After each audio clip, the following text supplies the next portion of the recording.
In this tutorial we're going to talk about squats, and I'm going to explain to you what good squat technique or form is.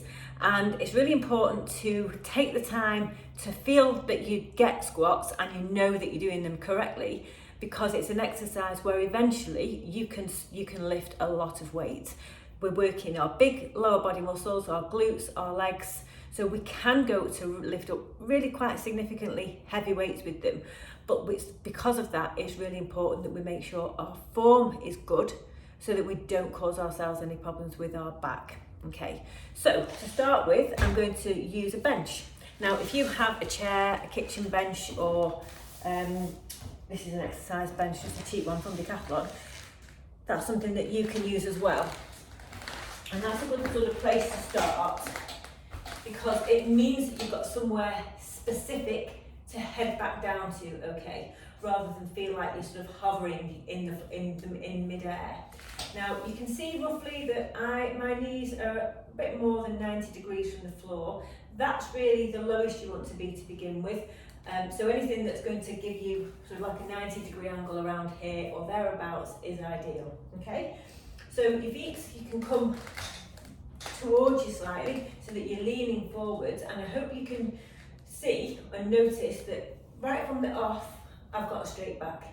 That's really important. We want to feel like our shoulders are down and slightly back, so you feel a little bit like there's a little tiny pinching going on between your shoulder blades, and that's going to help you keep this lovely flat back, okay? You don't want to be sticking your bottom out so that you get an arch here, and you're pushing forward with your tummy in that respect. You want to keep that neutral back, it's called. You don't want to get rid of that curve and flatten out too much. You're finding what's called a neutral pelvis, which is your back being in a straight line. And a good way to just check that is with the pole, like I showed you before. That can be a useful cue to use a brush handle or a mop handle or something, just to make sure that you're aligned. Because it can be something that's difficult to feel to begin with, okay? So, shoulders are back, you're leaning forward from the hips. That's keeping our back nice and straight. And to begin with, you could have your hands just down in front of you or crossed over, and you are feeling now like you are pushing the floor away with your feet. Okay, so you're pushing the floor away with your feet, which straightens your legs, and then your upper body straightens.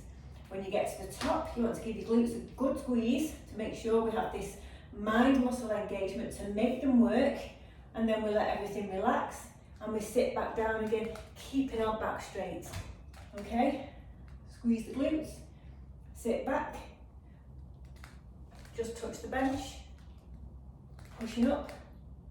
We don't want a heavy plank, okay? We want to control the movement on the way down and push to stand up on the way up. So controlling it down, pushing up. And there is a sense of sticking your bottom out, yeah, to sort of almost meet the bench rather than tucking it down, yeah? So you want to stick the bottom out to hit the bench and push up, rather than feel that you're sort of tucking down. You see how my back position starts to change? We want to keep this flat back. So that's why a bench is really good to start with, because you can practice keeping the back flat. And as I'm doing here, using my phone as a video, you can do the same thing with your phone just to check your form.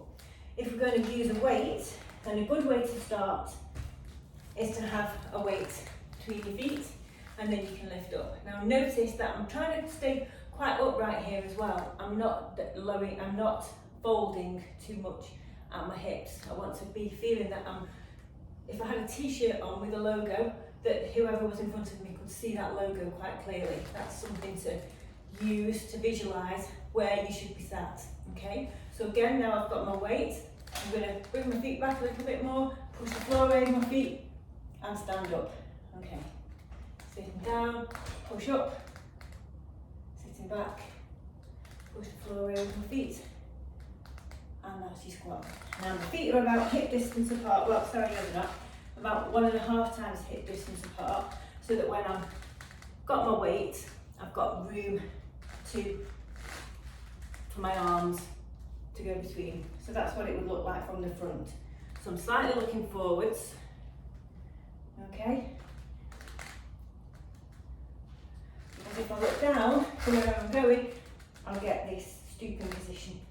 Okay, so I want to look forward and keep that back flat to push over.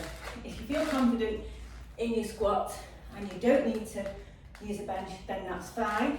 But you want to think about your hips here and squat low. So you want to be bringing your backside towards the floor, low, and then up.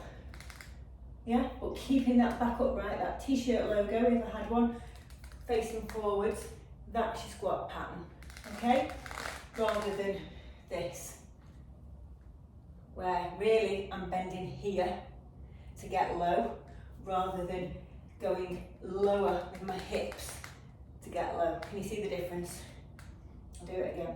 So you want to feel that it's your hips sinking low, low, low, low, low to get you towards the floor, okay? Rather than going so far with your hips and then bending your back to get to the ground, okay?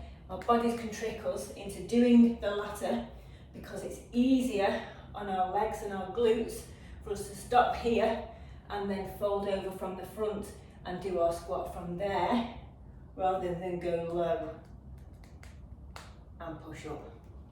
Okay, so hopefully that gives you a good idea of what a good squat technique should be, and ways for you to, using the video camera is the best thing to check that you're doing that correctly.